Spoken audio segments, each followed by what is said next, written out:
தாய் தமிழ் உறவுகள் அனைவருக்கும் வண்ணத்தமிழின் அன்பான வணக்கங்கள். பொதுவாகவே நம்ம தமிழ் சினிமாவில இயக்குனர்கள் காதல் காட்சிகளை ரொம்ப அழகா படம் பிடிச்சு காட்டுவாங்க. அந்த விதத்துல நம்ம காதல் மன்னன் இயக்குனர் மணிரத்னம் சார் அவர்களுடைய படைப்புல விதவிதமா அழகழகா காதல் காட்சிகளை வைப்பாருங்க. இதெல்லாம் இவர் எங்க இருந்துடா எடுக்கிறாரு அப்படின்னு பாத்தீங்கன்னா வேற எங்க இருந்தும் இல்ல, நம்முடைய தமிழ் இலக்கியத்துல இருந்துதான் எடுக்கிறாங்க. ஓ அப்படியா, அப்படி எப்படிடா தமிழ் இலக்கியத்துல இப்படி எல்லாமா காதல் பண்ணாங்க அப்படின்னா, ஆமாங்க. ஒரு உதாரணத்துக்கு சொல்றேன்.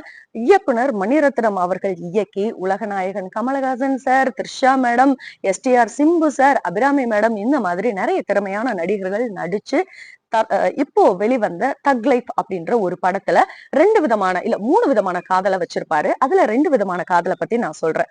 ஒண்ணு சிம்பு த்ரிஷா மேல வச்சிருக்கிற காதல் எப்படிப்பட்ட காதல், அதே மாதிரி கமல்ஹாசனும் த்ரிஷாவும் அவங்க 2 பேரும் இருக்கிற காதல் எப்படிப்பட்ட காதல். இதை எங்க இருந்து மணிரத்னம் சார் எடுத்திருக்காரு அப்படின்னு பாத்தீங்கன்னா, நம்ம தமிழ் இலக்கியத்துல அகத்திணை வாழ்க்கை அப்படின்னு சொல்லிட்டு இருக்குங்க. அகத்திணைகள்ல என்னென்ன இருக்குன்னு பாத்தீங்கன்னா, குறிஞ்சி, முல்லை, மருதம், நெய்தல், பாலை, பாடான், கைக்கிளை, பெருந்திணை அப்படின்னு சொல்லிட்டு இருக்குங்க.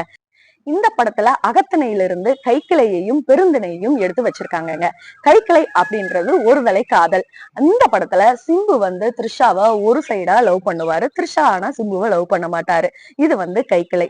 பெருந்திணை அப்படின்றது ஒரு வயதானவர் தன்னை விட வயது குறைந்த பெண்மணியோடு உறவு வச்சுக்கிறது, இல்லைன்னா ஒரு பெண்மணி தன்னை விட வயது குறைந்த ஆண்மகனோடு உறவு வச்சுக்கிறதுக்கு பேர் தாங்க பெருந்திணை. இத தமிழ்ல அழகா பொருந்தா காமம் அப்படின்னு சொல்லிட்டு சொல்லுவாங்க.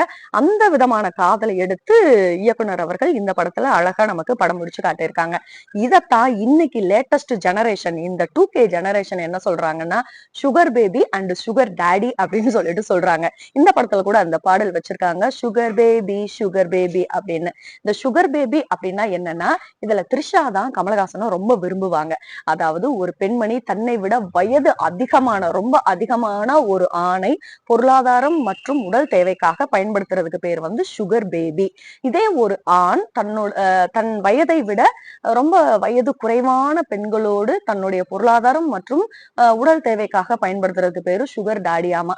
இப்ப தெரியுதுங்களா, சுகர் பேபின்னு நம்ம வீட்டு குழந்தைங்க எல்லாம் பாடிட்டு இருப்பாங்க.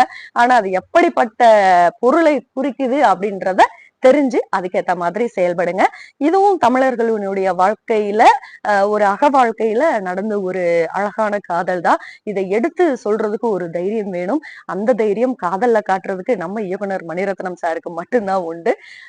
காதல் காவியங்களை தொடர்ந்து ரொம்ப அழகா காட்டிட்டு இருக்கிறாரு. அதற்கு மணிரத்னம் சாருக்கு ஒரு சல்யூட்.